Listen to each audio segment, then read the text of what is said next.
Number 5 and 6, the directions say write the point-slope form of the line satisfying the given conditions, then write the equation in slope-intercept form. So we've already looked at slope-intercept form. This is the best form for a line. We can type this into our calculator, we can read lots of information from it.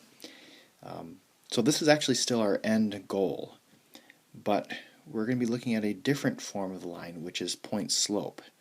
So point slope is y minus y1 is equal to m times x minus x1. And this can be used if you have a point and a slope. That's kind of why it's called point slope. So if you're given a point and a slope, you can put it into this form, and this form is really used as a means to an end. If you can get it into point slope form, then you can simplify it into slope-intercept form, and that's again our end goal. So if we look at number 5, it's the line that has the slope m is equal to 4 and contains the point 3, 1.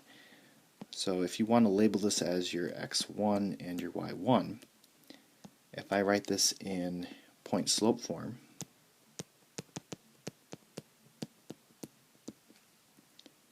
then it's going to be y minus y1, which is 1, is equal to m, which is 4, times x minus x1, which is 3. So that is my point slope form. You'll notice that I haven't substituted any numbers in for my y and my x. I just leave those as y and x. It's only the m, the x1, and the y1 that you're putting in numbers. So from here I want to simplify this. So I do want to distribute that 4. So that'll be 4x minus 12. And then if I add 1 to both sides, y is going to be equal to 4x minus 11. And this is my slope-intercept form.